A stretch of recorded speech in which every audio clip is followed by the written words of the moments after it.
parti. Bon, c'est pas la meilleure semaine en ce moment. Pas mal de choses qui se passent, j'ai des examens. Et j'ai décidé de tomber malade à la meilleure période de l'année. Mais, j'ai cette théorie qui dit que les calories qu'on accumule quand on est malade, elles comptent pas. Donc les gars... Ah. Bon, aujourd'hui un peu malade, pas trop en forme, mais ça va pas nous empêcher, ça va pas nous empêcher, parce que sans vous, je suis juste un mec qui parle devant son téléphone. Et on va parler aujourd'hui des Vikings de Minnesota. Ils ont gagné 5 matchs et ils ont perdu 0 à l'heure d'aujourd'hui. On va expliquer comment ils sont arrivés à là et qu'est-ce qu'on prévoit pour le futur. Et ça commence à devenir vraiment sérieux. J'écris mes scripts sur du papier et tout. Avant qu'on commence, lâchez votre pouce bleu, ça me ferait super plaisir qu'on arrive à 1000. J'aimerais beaucoup qu'on arrive à 100 likes, qu'on arrive à 100 avant d'arriver à 1000. Vikings. On est parti pour les raisons de leur succès. Ils ont gagné 5 matchs aujourd'hui et on va expliquer pourquoi. On a donné beaucoup de bons points au coach des Vikings, Mike Zimmer. Quand il est arrivé à Minnesota, son plan était très clair. Battre les Packers qui dominaient année après année la division. Et il les a pas battus en inventant une formule magique. Il a copié leur recette du succès. Mike Zimmer draft des joueurs, il les développe et il en fait des très bons joueurs. Quand vous voyez la liste de joueurs qu'il y a à Minnesota aujourd'hui, c'est beaucoup de joueurs qui ont été développés en interne et la cohésion de l'équipe, elle se voit sur le terrain aujourd'hui. Et cette cohésion en particulier, on la voit en défense. La défense des Vikings aujourd'hui devient aussi dominante que la défense des Panthers l'an dernier. D'ailleurs, les Panthers, ils sont passés où Un 5, j'ai l'air débile. En regardant les stats défensives, ils sont 2e dans la ligue au nombre de yards encaissés, juste derrière Seattle. Et encore plus important, ils sont premiers au nombre de points encaissés par match. Les Vikings encaissent 12 points par match. 12 points, c'est rien. 12 points, pour vous donner une idée, c'est ce qu'encaissait la défense des Ravens dans les années 2000. Quand Ray Lewis était à son maximum, on est en train de comparer les Vikings d'aujourd'hui à une défense légendaire. Je vous avoue, avec les noms qu'il a dans sa défense aujourd'hui, je vois pas comment la NFL ne les a pas vu venir. Il a fait des bonnes sélections année après année en draft. Chaque ligne de défense a des joueurs qui pourront aller au Pro Bowl cette année. Sharif Floyd et Everson Griffin sur la ligne défensive. Les linebackers sont super dynamiques, avec Anthony Barr qui est en train de devenir une superstar. Eric Kendricks qui a été choisi au 2e tour pendant sa draft. Et je voulais que les Eagles le choisissent parce qu'on a son frère en linebacker. Je sais plus si on l'a. Je crois qu'on l'a. Non, on a plus. Non. Ah si.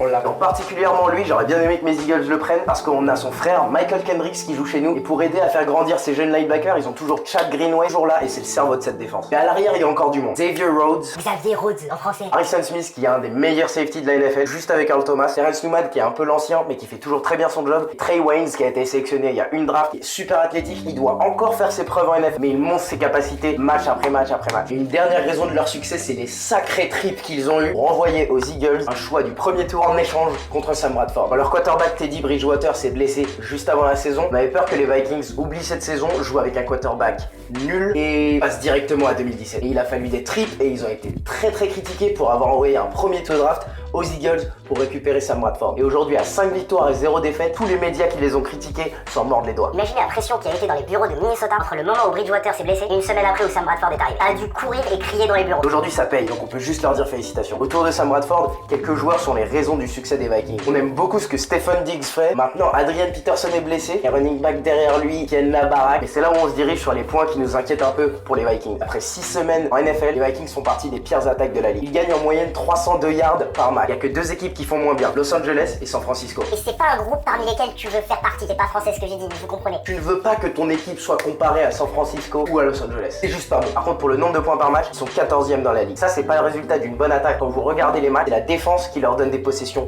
très proches de l'embut adverse. Tant que la défense garde un niveau de jeu très élevé, les Vikings seront toujours compétitifs. Et il y aura peut-être un jour où une attaque réussira à mettre 20 ou 25 points sur eux. Est-ce que l'attaque pourra suivre? On avoue qu'on en doute. On va voir très vite leur calendrier pour le reste de la saison. Et ensuite, j'ai 2 questions pour vous, donc restez jusqu'à la fin. Ils jouent contre mes Eagles, ils vont gagner. Ensuite, les Bears, les Lions et les Redskins. Je pense qu'ils vont encore gagner. Ensuite, ils jouent contre les Cardinals. Et c'est là qu'on verra un vrai test pour leur équipe. Ensuite, ils rejouent contre les Lions, ils peuvent encore gagner. Ils jouent contre les Cowboys qui contrôlent très bien leur jeu et qui ne perdent pas beaucoup de ballons. Donc ils peuvent perdre contre les Cowboys. Ensuite, ils jouent contre les Jaguars où ils vont gagner. Les Packers, ça dépend de quel Aaron Rodgers on va voir. Est-ce qu'on voit le Aaron Rodgers qu'on voit en ce moment ou on voit le vrai Aaron Rodgers? Oh, qui lance des ballons à 200 yards. Moi, je pense que Green Bay ne perdra pas 2 fois contre les Vikings. Et ensuite, contre les Bears, ils vont gagner. Il faudra que je compte combien de victoires ça fait. Personnellement, je pense qu'ils iront en playoff. Ils pourront peut-être même gagner un match, mais je les vois absolument pas aller plus loin que la finale de conférence en NFC. Vous, derrière vos écrans, mettez-moi en commentaire jusqu'où vous pensez que les Vikings vont aller. Et j'ai une question beaucoup plus profonde pour vous. Asseyez-vous, on va penser tous ensemble.